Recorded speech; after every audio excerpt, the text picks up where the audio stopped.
तो बच्चों आज अपन जो स्टार्ट करने वाले हैं वो है एमटीपी और एसटीडी के बारे में। लेकिन लास्ट अपना थोड़ा सा एक टॉपिक बच गया था कॉन्ट्रासेप्टिव मेथड्स के अंदर, जिसके अंदर अपना था स्टरलाइजेशन मेथड, जो अभी अपन कंप्लीट कर देते हैं इसके अंदर। जैसे कि यहाँ पर देख ही रहे हैं आप, वेसेक्टोमी एंड ट्यूबेक्टोमी के बारे में दोनों के अच्छे से एनसीईआरटी ने डायग्राम्स दिए हैं जो आप लोगों को समझ में आने चाहिए। तो यहाँ देखिए एनसीईआरटी ने दो डायग्राम दिए हैं, ये वेसेक्टोमी का है। वास्ट डिफरेंस को आपने कट किया और फिर टाई कर दिया, यानी कि गैमेट्स तो बनेंगे इसके अंदर, लेकिन गैमेट्स ट्रांसफर नहीं हो पाएंगे। यहाँ पर आपने कट ज्वाइन लगा दिया ना, इस तरीके से धागे को बांध दिया है। सेम यहाँ पर स्पर्म्स अंदर नहीं आ पाएंगे, इस तरीके से यहाँ पर आपने कट लगा दिया है। तो यहाँ समझिए एनसीईआरटी क्या लिखती है, सर्जिकल मेथड्स कॉल्ड स्टरलाइजेशन। आपने कट किया, आपने इसको प्रोसेस किया और आपने बनाया ये, are generally advise for the male female partner as the terminal method to prevent any more pregnancy।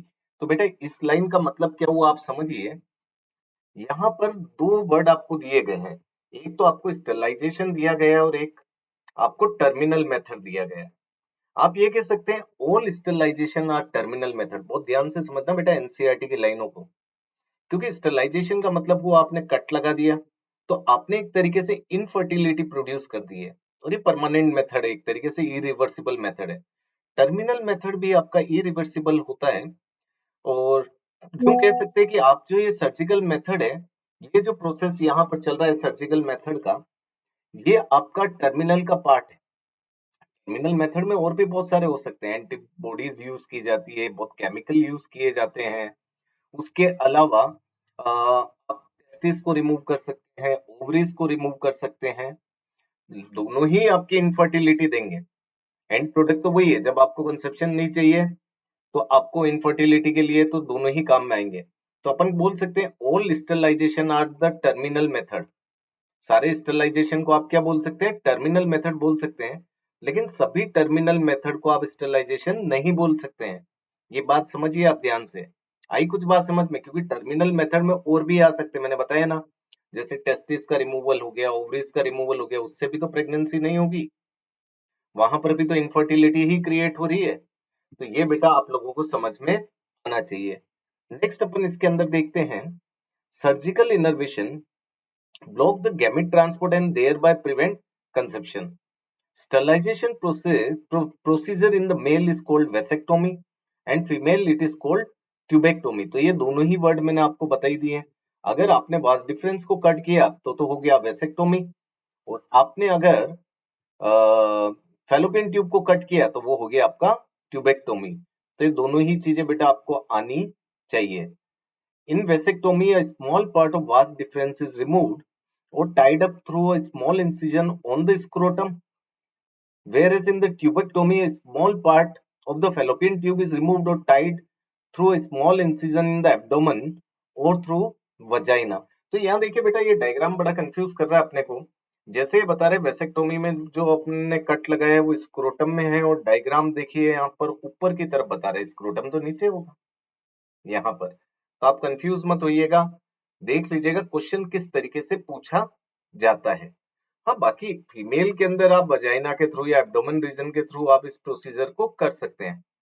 तो फैलोपियन ट्यूब इज रिमूव्ड और tied up through small incision in abdomen और थ्रू वजाइना, ये आपको पता होना चाहिए। This techniques are highly effective. आपने surgical method किया है तो बेटा इफेक्टिव तो होनी है, but their reversibility is poor. बताया मैंने, आज की डेट में अपन कह सकते हैं थोड़ा बहुत रिवर्स हो जाता है, लेकिन अपने को इरिवर्सिबल ही याद रखना है, क्योंकि अपन को एनसीईआरटी को पढ़ना है, एनसीईआरटी को समझना है। So it needs to be emphasized that the selection of suitable contraceptive method and its use should always be undertaken in consultation with qualified medical professional। बेटा चाय वाले से तो जाकर पूछोगे नहीं, या जूस वाले से जाकर तो पूछोगे नहीं कि आप वेसेक्टोमी करनी है कि ट्यूबेक्टोमी करनी है। इसके लिए कोई प्रोफेशनल ही चाहिएगा ना। ये थोड़ी है कि आप अपने दोस्त से पूछ लो, बता मैं वेसेक्टोमी कैसे कराऊं। ना उसकी इच्छा हो तो भी वो करवा सकता है, इसलिए थोड़ा ध्यान रखो। So one must also remember that contraceptives are not regular requirement for the maintenance of the reproductive health। ये पता होना चाहिए बेटा, ये एक स्टेटमेंट है। तो आप इसका रीजन देखिए, they are practiced against the natural reproductive event that is conception and pregnancy। Simple सी चीज है बेटा, नेचर ने आपको ये सारे फर्टिलाइजेशन, ओव्यूलेशन, प्रेगनेंसी, लैक्टेशन सारे फिनोमिना दिए हैं जो होने चाहिए, लेकिन आपने उसको अल्टर कर दिया किसके द्वारा? कॉन्ट्रासेप्टिव डिवाइसेस के लिए। So they are not regular requirement for the maintenance of reproductive health. ये किसके अगेंस्ट प्रैक्टिस कर रहे हैं? Against the natural reproductive events. तो ये पता होना चाहिए, जरूरत पड़ने पर कराना पड़ता है। क्लियर? तो असर्जन रीजन यहाँ पर बन सकता है। तो इस लाइन को आप अच्छे से पढ़िएगा, यहां से भी क्वेश्चन बन सकता है। One is forced to use this method either to prevent pregnancy or to delay or space pregnancy due to personal reason। कोई भी रीजन हो सकता है बेटा इसके लिए, तो सिंपल सी चीज है। No doubt the widespread use of this method have a significant role in checking uncontrolled growth of population। ठीक है, ये भी आप इस लाइन को भी ध्यान रखिए, क्योंकि इन मेथड से आपने पॉपुलेशन को कंट्रोल तो किया ही है डायरेक्टली और इनडायरेक्टली। तो आप इस लाइन को थोड़ा सा ध्यान रखिए। यहां से देखो, मैं थोड़ा सा इसको हाईलाइट कर देता हूं, तो ये थोड़ा सा अपने को पता होना चाहिए। तो ये मैंने थोड़ी सी इसको हाईलाइट कर दिया। However, there are possible ill effects like nausea, abdominal pain, breakthrough bleedings हो सकती है, इरेगुलर मेंसेस ब्लीडिंग हो सकती है, और इवन ब्रेस्ट कैंसर भी हो सकता है। ये ध्यान रखिएगा। ये चीज अपन सोच में पड़ जाते हैं, लेकिन कुछ टैबलेट्स होती है, हार्मोनल चीजें हैं बेटा, उनकी वजह से ब्रेस्ट कैंसर के भी चांसेस होते हैं। तो ये चीज भी आप यहाँ पर ध्यान रखिए। दो not very significant should not be totally ignored. तो ये साइड इफेक्ट्स आप इग्नोर नहीं कर सकते। मेनली यहाँ पर बच्चा कहाँ कंफ्यूजन होता है? चलो, इरेगुलर मेंसेस ब्लीडिंग होगी, अपन ने आईओडीज लगा दिए। एब्डोमिनल पेन हो गया, कोई अपन टेबलेट्स वगैरह ले रहे हैं या अपने डिवाइसेस यूज किए। बहुत सारी ब्रेक थ्रू ब्लीडिंग्स हो गई। नोजिया तो टेबलेट्स वैसे ही करती है, लेकिन ब्रेस्ट कैंसर का भी आप यहाँ पर ध्यान रखिए। यहाँ पर कंफ्यूजन क्रिएट होता है। मोस्ट कॉमन कैंसर एक तरीके से वैसे सर्वाइकल होता है, जो सर्विक्स के कैंसर्स आपको देखे जाते हैं। तो ये बेटा सारे ही आपके ट्यूबेक्टोमी और वेसिक्टोमी के बारे में है। इसके आगे जो अपन पढ़ने वाले हैं वो पढ़ेंगे अपन एसटीडी के बारे में और एम एमटीपी के बारे में। यहां तक बच्चे आई ना बात समझ में? तो नेक्स्ट अपन स्टार्ट करेंगे एमटीपी के बारे में, और फिर अपन एसटीडी, और फिर अपना फाइनल टॉपिक बचेगा इनफर्टिलिटी। तो अपन स्टार्ट करते हैं इसके आगे। तो देखो बच्चों, आज अभी जो अपन स्टार्ट कर रहे हैं वो अब अपन एमटी के बारे में पढ़ेंगे। मेडिकल टर्मिनेशन ऑफ प्रेगनेंसी, ये क्या होता है इसको अपने को ध्यान से समझना है। देखिए यहाँ पर लिखा है इंटेंशनल, बात को समझना। आप अपनी मर्जी से करवा रहे, स्पॉन्टेनियस अबॉर्शन नहीं हो रहा है, यहाँ पर इंटेंशनल चीजें हो रही है। अगर यहाँ पर इंटेंशनल चीजें हैं बेटा, तो थोड़ा सा अपने को समझना है। ये नीचे क्यों चला गया? इसको रुक जाओ, मैं वापस से सेट करता हूँ। Wait for a minute. तो अपन ये एमटीपी के बारे में समझते हैं। देखिए, medical termination of pregnancy, intentional और the voluntary termination of the pregnancy before full term is called medical termination of pregnancy और इंड्यूस्ड अबॉर्शन। आपने अपनी मर्जी से करवाया बेटा, तो ये कैसा कहलाएगा? इंड्यूस ही कहलाएगा ये अबॉर्शन। तो सिंपल सी बात है, तो ये अपने को पता होना चाहिए। आप ये देखिए, इस वर्ल्ड में कितनी एमटीपी होती है? Nearly 45 to 50 million MTP are performed in a year all over the world। बेटा यहाँ पर अपने को किस तरीके से एनटीए वाला बेवकूफ बना सकता है, उस चीज को समझिए। एनटीए वाला क्या करता है, यहाँ पर वर्ल्ड की जगह अगर सपोज इंडिया लिख कर दे दिया, तो हम तो राइट करके आते हैं। तो एनसीईआरटी लाइनों को थोड़ी सी बारीकी से पढ़ना बहुत जरूरी होता है। सो नियरली कितनी 45 to 50 million MTP performed in year, कहां पर? इंडिया में नहीं, all over the world, which accounts 1/5 of the total number of conceived pregnancy in a year। तो मल्टीप्लाई बाय 5 कर दो, तो यानी कि 250 मिलियन प्रेगनेंसीज हो ही रही है यहाँ पर। Whether to accept legalize MTP or not is being debated upon in many countries due to emotional, ethical, religious and social issues involved in it। हमारे यहाँ तो पॉपुलेशन वैसे ही ज्यादा है, तो वैसे भी अपन तो कभी इन चीजों को मना नहीं करते। लेकिन जिस कंट्रीज में पॉपुलेशन कम है, वहां पर कुछ चीजें जुड़ी हुई है, रिलीजियस भी है, इथिकल चीजें भी है। हमारी कंट्रीज में भी होती है, कहीं कहीं पर होती है, लेकिन आजकल लोग लिटरेट हो गए, तो उसके कारण एमटीपी को प्रीफर करते हैं अगर अनवांटेड प्रेगनेंसीज वगैरह हो रही है तो। तो इथिकल इश्यूज हो गए, रिलीजियस हो गए, कुछ सोशल इश्यूज हो गए, जो अदर कंट्रीज में, कुछ कंट्रीज है वहां पर इनको अलाउड नहीं करते हैं। लेकिन हाँ, गवर्नमेंट ऑफ इंडिया ने इसको लीगलाइज कर दिया था एमटीपी को। देखो ये एक तरीके से आप इस एमटीपी को आप ये नहीं बोल सकते हैं कि एमटीपी डायरेक्टली आप कर सकते हैं, ऐसा नहीं होता बेटा। इसके लिए कानून बना है, और कानून बनाए इंडियन गवर्नमेंट ने 1971 with some strict condition to avoid its misuse. अब देखो किसी ने देख लिया कि फीमेल बच्चा है और अपने को चाहिए नहीं फीमेल बच्चा, तो उस समय भी तो वो मेडिकल टर्मिनेशन कर सकते हैं प्रेगनेंसी का। तो वहां पर बेटा इन चीजों को ध्यान रखना बहुत जरूरी है। तो 1971 में तो इन्होंने क्या कहा था कि 12 वीक्स दिए थे इन्होंने, कि 12 वीक्स के अंदर भाई साहब आप एमटीपी करवा दो। लेकिन उसके बाद में 2017 में एक और नया अमेंडमेंट आया, जिसमें इन्होंने लेस देन 24 वीक्स वाले भी अबॉर्शन करवा सकते हैं। लेस देन 24 वीक्स वो भी अबॉर्शन करवा सकते हैं। लेकिन पहले वाला जो 12 वीक वाला है उसमें तो एक मेडिकल प्रैक्टिशनर से काम हो जाएगा, दूसरे में दो चाहिए। खतरा होता है ना बेटा, क्योंकि लगभग 6 वीक के लगभग आपका एम्ब्रियो अच्छा खासा डेवलप हो सकता है। आप ये समझिए कि एम्ब्रियो तो नहीं, अपन उसको फिटस बोलेंगे, लेकिन हाँ, ये समझिए आप 7 मंथ के बाद में तो आप उसकी डिलीवरी भी करवा सकते हैं, नर्सरी में बड़ा कर दीजिएगा उसको। तो ऑर्गन्स बड़े हो गए तो एमटीपी का मतलब क्या हुआ? मेडिकल टर्मिनेशन ऑफ प्रेगनेंसी का, एम्ब्रियो भ्रूण हत्या ही है एक तरीके से। तो वो थोड़ा सा रिस्की हो जाता है मदर के लिए। तो इसके लिए दो एडवाइजर की जरूरत होती है। गवर्नमेंट ने इन चीजों को स्टडी किया और 2070 में इसके लिए एक नया अमेंडमेंट इश्यू किया कि आप दो मेडिकल प्रैक्टिशनर आपस में डिसाइड कीजिए कि कहीं क्रिटिकल कंडीशन ना हो तो आप उसके एमटीपी करवा सकते हैं।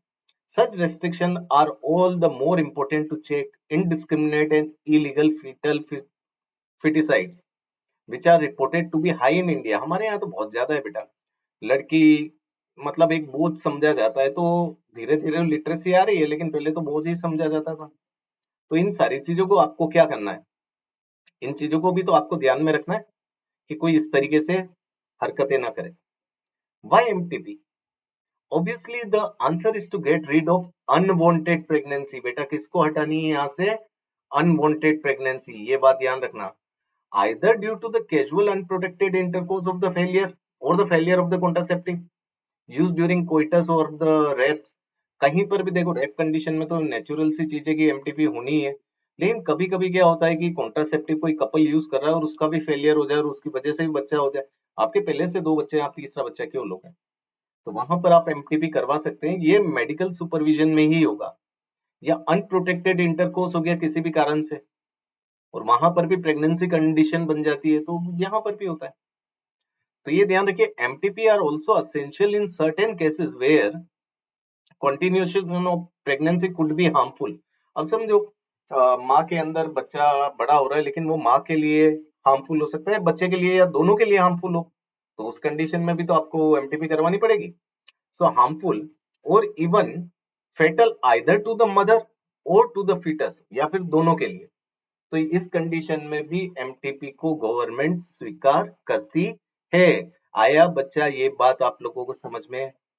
तो बाबुओं को अच्छे से समझ में आ रहा होगा, तो आगे और समझिए, ये सारी काम की चीजें बेटा। MTP are considered relatively phase safe. कब सेफ है आपके? ड्यूरिंग फर्स्ट ट्राइमेस्टर, पहले ट्राइमेस्टर में आप इसको सेफ मान सकते हैं, up to 12 week of pregnancy. And second trimester abortion are much more riskier. मैंने बता ही दिया, यहाँ पर आपको दो डॉक्टर चाहिए बेटा, टू डॉक्टर्स की एडवाइस लेनी पड़ेगी, वरना ये काम नहीं होने वाला। यहाँ पर दो डॉक्टर चाहिए, और पहले 12 महीने के अंदर आपको, मतलब पहले 12 वीक के अंदर आप एक डॉक्टर से भी काम चला सकते हैं। इस बात को थोड़ा सा आप ध्यान रखिए, क्योंकि ये थोड़ी सी बेटा टफ चीजें होती है, इसमें दोनों पर इफेक्ट्स आ सकते हैं। माँ पर भी इफेक्ट आ जाए, बच्चे पर भी इफेक्ट आ जाए, तो काफी सोच समझ के करना पड़ता है। सर्जिकल प्रोफाइलेक्सिस है। Clear? One disturbing trend observed is that the majority of the MTP are performed illegally by unqualified quacks. पैसा कमाने के लिए लोग बेटा क्या क्या नहीं करते हैं, आप देखिए ना, यहाँ पर क्वालिफिकेशन नहीं है और एमटीपी की टैबलेट्स दे रहे हैं, एंटी अबॉर्शन अबॉर्शन पिल्स वगैरह दे रहे हैं। तो ये तो बेटा रिस्क है, which are not only unsafe but could be fatal too. Another dangerous trend is the misuse of amniocentesis to determine the sex of the unborn child. अगर female है तो आप उसकी एमटीपी करवा रहे हो, तो ये चीज भी तो गलत है। तो ये सारी चीजें नहीं होनी चाहिए। Frequently, if the fetus is found to be female, it is followed by MTP. This is totally against what is legal. तो इसमें बेटा डॉक्टर को अपनी डिग्री से भी हाथ धोना पड़ सकता है, तो ये चीज बेटा बहुत ध्यान रखने की है। Such practices should be avoided because these are dangerous both for the young mother and for the fetus. Effective counseling on the need to avoid unprotected coitus and the risk factors involved in the illegal abortion, as well as providing more health care facilities, could reverse the mentioned unhealthy trend. तो देखो ये सारी चीजें आपको जनता तक पहुंचानी है। जनता तो illiterate है, सारे थोड़ी बायो के स्टूडेंट हैं, उनको क्या पता बेटा एमटीपी से क्या इफेक्ट्स हो सकते हैं, क्या साइड इफेक्ट्स हो सकते हैं। ये बातें वहां तक पहुंचानी बहुत जरूरी है, ताकि अनहेल्दी ट्रेंड को आप मेंटेन कर पाए। आई कुछ बात समझ में? सो ये कुछ बारीकियां हैं बेटा एनसीईआरटी की, जो आप लोगों को समझनी है। हर लाइनों को अच्छी से पढ़िए। बाकी अब अपन जो पढ़ने वाले हैं बेटा, वो पढ़ने वाले हैं एसटीडी के बारे में। एसटीडी क्या है? टेलीफोन बूथ वाली एसटीडी नहीं है, पुराने जमाने में एसटीडी यूज होती थी ना, फोन लगाया जाता था, वो वाली नहीं है। ये सेक्सुअली ट्रांसमिटेड इन्फेक्शन है। विनरल डिजीजेस भी बोल सकते हो आप इनको, क्योंकि ये आपके रिप्रोडक्टिव रिलेटेड चीजें हैं।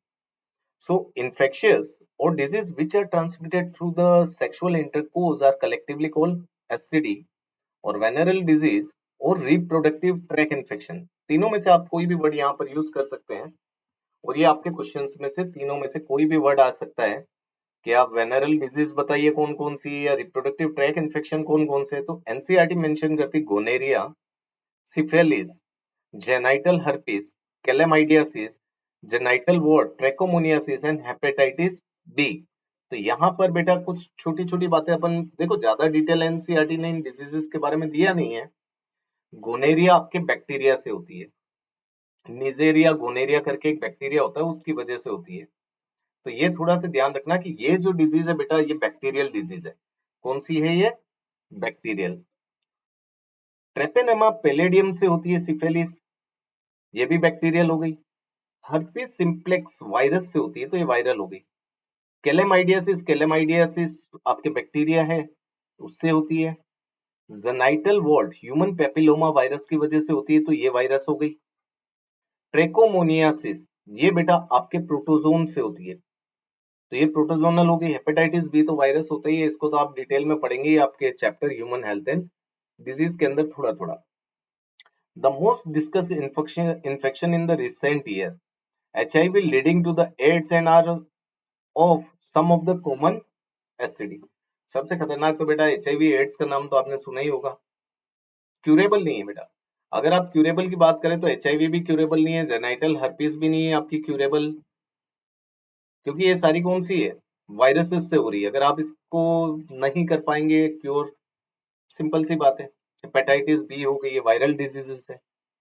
Among this HIV infection is most dangerous and is discussed in the detail in the chapter 7। ठीक है, वो तो अपन ह्यूमन हेल्थ एंड डिजीज में पढ़ेंगे ही पढ़ेंगे। Some of the infection like hepatitis B, HIV can also be transmitted by sharing the injection needle। तो बेटा यहाँ पर इंजेक्शन नीडल से कौन सी हो रही है? आपकी ब्लड ट्रांसफ्यूजन वाली। हेपेटाइटिस बी हो रही है, HIV हो रही है। और surgical instrument with the infected person, transfusion of blood और from an infected mother to the foetus. तो यहाँ क्वेश्चन क्या बन सकता है? यहाँ सपोज उन लोगों ने दे दिया chlamydiasis, syphilis, this are some infection which are transmitted through the injection needle. तो आपको रॉन्ग करना पड़ेगा वहां पर स्टेटमेंट को। आया समझ में इस एनसीईआरटी की लाइन को? यहाँ से इस तरीके से क्वेश्चन बन सकते हैं। कौन सी आपकी निडल्स वगैरह से हो रही है? हेपेटाइटिस बी और HIV हो रही है। Except for the hepatitis B, genital herpes and HIV infection, other disease are completely curable. ये तो मैंने बता ही दिया, हेपेटाइटिस बी हो गया, जेनाइटल हर्पिस हो गया, HIV, इनको क्योर कर ही नहीं सकते। और दूसरी भी ऐसा नहीं है बेटा, डिटेक्टेड अर्ली होना चाहिए। अगर सिफिलिस को आपने 2 4 6 महीने तक नहीं ढूंढा तो वो तो फैलती जाएगी और बहुत नुकसान करती है, वो तो ऑर्गन्स को खराब करने लग जाती है। तो ये भी अपने को ध्यान रखना है। तो अगर आप उनको अर्ली डिटेक्ट कर लेते हैं, आपको कोई सिम्टम्स होते हैं, देखो सिंपल सी चीज है, किसी भी डॉक्टर के पास में जाओगे, डॉक्टर उसको डायग्नोस करेगा, उसके सिम्टम्स देखेगा, सिम्टम्स के अकॉर्डिंग वर्क करते हैं। तो सिम्टम्स देख के उसकी मेडिसिन देकर आपको ठीक कर देगा अर्ली सिम्टम्स में, तो मजे ही मजे। लेकिन हाँ, आप इग्नोर करेंगे तो हो सकता है लॉन्ग टर्म में वो डेंजरस डिजीज बन जाए। लेकिन हाँ, hepatitis B, genital herpes, HIV infection, ये आपको जल्दी भी पता चल गया तो भी कोई फायदा नहीं होना है, क्योंकि इनका तो बेटा क्योर ही नहीं है ना, ट्रीटमेंट ही नहीं आया अभी। जिस दिन इनका ट्रीटमेंट आ जाएगा उस दिन और बढ़िया। Early symptom of most of these are minor and include itching, fluid discharge, slight pain and swelling। ये सारे सिम्टम्स बेटा आपको अर्ली वाले पता होने चाहिए। ज्यादा से ज्यादा खुजली हो जाती है, थोड़ा फ्लूइड डिस्चार्ज हो रहा है वजाइना से या पेनिस से, मतलब एक तरीके से वजाइनाइटिस हो सकता है, यूरिथ्राइटिस हो सकता है, कहीं एब्डोमिनल पेन हो रहा है, कहीं लोअर बॉडी पेन हो रहा है, टेस्टिकुलर पेन्स हो रहे हैं, कहीं पर आपको स्वेलिंग दिख रही है आपके रिप्रोडक्टिव एरिया में। तो ये सारी चीजें आपको पता होनी चाहिए। दिस आर माइनर सिम्टम्स है, तो ये लाइन भी बेटा आपको आनी चाहिए इन अ जेनाइटल रीजन। इन्फेक्टेड फीमेल में ऑफन भी असिम्टमिक भी हो जाती है बेटा, वो कैलेमाइडियासिस और गोनेरिया के अंदर तो पता ही नहीं चलता स्टार्टिंग में कुछ है या नहीं है, हेंस में remain undetected for long. Absence or less significant symptom in the early stages of infection and the social stigma attached to the STD। अब आपको पता ही नहीं है सिम्टम्स, तो उससे तो बेटा सिंपल सी बात है एसटीडी हो ही जाएगी। Deter the infected person from going for timely detection and proper treatment। तो इसी तरीके से तो रोका जाता है, डिटर द इन्फेक्टेड पर्सन, पता ही नहीं चलता उन पर्सन को। इस तरीके से बेटा ये सारी चीजें पता करना जरूरी होती है, अगर सिम्टम्स ही नहीं है तो क्या पता करोगे, सिंपल सी बात है। लेकिन माइनर सिम्टम्स हमेशा कहीं ना कहीं देखने को मिल ही जाते हैं, इग्नोर नहीं करना चाहिए। और अगर आपने इग्नोर किया then it would lead to a complication. कैसा कॉम्प्लिकेशंस कर सकते हैं? पेल्विक इन्फ्लामेटरी डिजीज कर सकते हैं, अबॉर्शन हो सकता है, स्टिल बर्थ हो सकते हैं, बेटा बच्चा पैदा ही नहीं हुआ, भ्रूण खत्म हो गया, क्लियर, मरा हुआ बच्चा पैदा हुआ, इस टाइप की कंडीशंस हो गई, मतलब एबॉर्शन हो गए, स्टिल बर्थ हो गया। एक्टोपिक प्रेगनेंसीज भी हो जाती है। प्रेगनेंसी जो बेटा यूट्रस की वजह आपके फेलोपियन ट्यूब ब्लॉक हो गया, वहीं पर आपका स्पर्म्स और इनकी मैटिंग हो गई, और वहां से तो फिर आप सोच लो वहां पर अब जाइगोट आके जा ही नहीं पा रहा है, जोना पेलुसिडा वहीं पर एक तरीके से रप्चर हो गई, तो वहीं पर जुड़ जाएगा बेटा ये, तो वहां पर तो ग्रोथ होनी नहीं है फेलोपियन ट्यूब के अंदर, तो ये क्या हो गई, एक तरीके से एक्टोपिक प्रेगनेंसी हो गई। ये भी हो सकता है। तो ये आप ध्यान रखिए कि बाद में कॉम्प्लिकेशन कौन कौन से आ सकते हैं। इनफर्टिलिटी का हो सकता है, even cancer of the reproductive tract. तो ये सारे ही लाइन बेटा आपको एनसीईआरटी की आनी चाहिए इस चैप्टर में। इनके रिलेटेड बेटा आपसे एबीसीडी से भी क्वेश्चन पूछ सकते हैं कि बताओ कौन कौन से कॉम्प्लिकेशन हो सकते हैं। वहां पेल्विक इन्फ्लामेटरी दे दिया, इचिंग दे दिया, स्टिल बर्थ दे दिया, फ्लूइड डिस्चार्ज दे दिया, फिर आपसे पूछ लिया कि बताओ कि कॉम्प्लिकेशन कौन कौन से, तो स्टिल बर्थ हो गया और पेल्विक इन्फ्लामेटरी होगा। आप इचिंग और उसको मत कराना, ये तो प्रायर सिम्टम्स है, माइनर सिम्टम्स जो इनिशियली आपको देखने को मिलते हैं। आया बच्चा ये समझ में? क्वेश्चन किस तरीके से बन सकते हैं, एनसीईआरटी को पढ़ने का तरीका समझो बेटा, एनसीईआरटी को अच्छे से समझोगे तो आपसे मिस्टेक नहीं होगी। क्वेश्चन यही तो कंफ्यूज करते हैं, बच्चे कहते हैं हम तो एनसीईआरटी पढ़ के गए थे सर, नंबर ही नहीं आया। नंबर इस वजह से नहीं आते हैं, लाइन को रटना नहीं है, लाइन को समझना, क्वेश्चन कैसे फ्रेम हो सकते हैं, clear. So STD are the major threat to the healthy society. Therefore, prevention or early detection and cure of the disease are the given prime consideration under the reproductive health care program। तो ये तो मैंने आपको बता ही दिया। Though all person are vulnerable to this infection, किसी को भी हो सकता है बेटा, अगर आप पे क्वेश्चंस नहीं रखेंगे तो।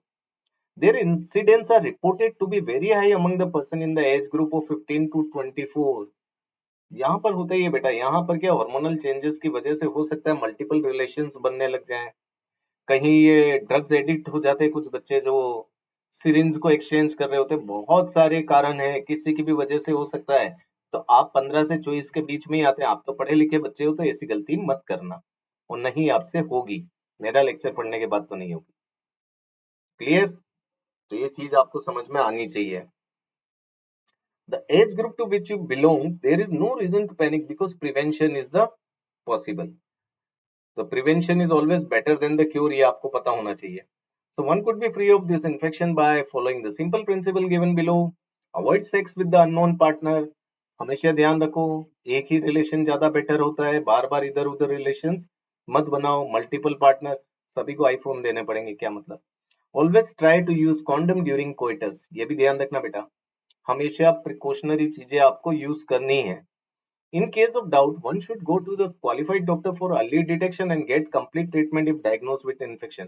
शर्म नहीं रखनी, अगर आपसे गलती हो गई है या किसी कारणवश से, गलती नहीं कहता हूँ, बैक्टीरियल इन्फेक्शन भी हो जाता है, प्रोटोजोअल इन्फेक्शन की सर मैंने तो कोई रिलेशनशिप नहीं बनाई है बेटा, पुअर हाइजीन की वजह से भी हो सकता है। कोई एक ऐसा कोज नहीं है जो ये डिटरमाइन कर दे कि इसकी वजह से हुआ है। क्लियर? तो आप ध्यान रखिए उसी समय आपको डॉक्टर से कंसल्ट करना है और अपनी डिजीज को आगे नहीं बढ़ने देना है ताकि लेट वाले सिम्टम्स ना आए। अब इस चैप्टर में अपना केवल बचा इनफर्टिलिटी और एआरटी टेक्निक से, जो असिस्टेंट रिप्रोडक्टिव टेक्निक से, जो अपन नेक्स्ट लेक्चर में पढ़ेंगे। यहाँ तक बेटा आप लोगों को समझ में आया है? जब भी आप मेरे साथ में पढ़ रहे हैं तो अपनी एनसीईआरटी खुली रखें, हम केवल एनसीईआरटी की लाइनों को ही समझने की कोशिश कर रहे हैं। तो सिंपल बेटा, थैंक यू, बाय बाय, मिलते हैं नेक्स्ट लेक्चर में। तब तक लाइक करो, सब्सक्राइब करो और कमेंट करो कोई आपको डाउट हो तो। Thank you.